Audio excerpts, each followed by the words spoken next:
ஸ்ரீமதே ராமானுஜாய நமக. ஸ்ரீமத் வரவரமுனையே நமக. திருப்பாவை 13 புள்ளின்வாய். மனத்துக்கினியானை பாடவும் நீ வாய் திறவாய் என்று பாடிக்கொண்டு வருவதை கேட்ட பெண்கால், ராம விருத்தாந்தம் சொன்னீர்களோ என்று கேட்க, ராம விருத்தாந்தமும் சொன்னோம், கிருஷ்ண விருத்தாந்தமும் சொன்னோம், ஸ்ரீராமாயணமும் பாரதமும் பாஞ்சராத்திரமும் உட்பட சொன்னோம் என்கிறார்கள்.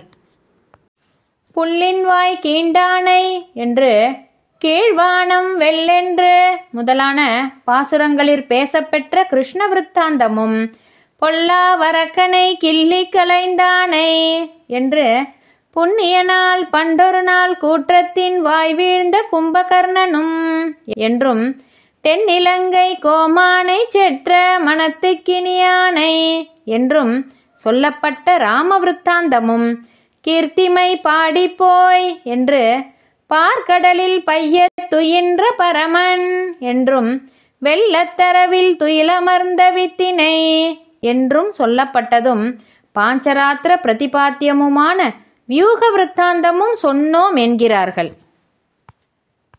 கிள்ளி கலைந்தானை வீரபத்னியாகையாலே கல்லெடுத்து எண்ணுமா போலே கிள்ளி என்கிறார்கள்.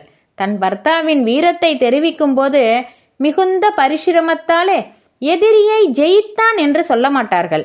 ஒரு நோன்பு பட்ட பூவை எடுத்து எறிவது போல் எதிரியை அனாயாசமாக வெற்றி கொண்டான் என்பதை தெரிவிக்க கிள்ளி கலைந்தானை என்கிறார்கள். கோவர்தன மலையை எடுத்து கோபாலர்களை இந்திரனின் கோபத்தால் உருவான பேய்மழையிலிருந்து காத்த சரித்திரத்தை சொல்லும்போது, மலையை எடுத்து காத்தான் எண்ணாமல் கல்லெடுத்து கல்மாரி காத்தா என்றும் என்றார் ஆழ்வார். கல்மலையை ஒரு கல்லை எடுப்பார் போலே சுலபமாக எடுத்து ரட்சித்தான் எம்பெருமான் என்பது இதற்கு பொருள். ஆண்டாள் திருவடிகளே சரணம். ஆழ்வார் எம்பெருமானார் ஜீயர் திருவடிகளே சரணம். ஸ்ரீமதே ராமானுஜாய நமக.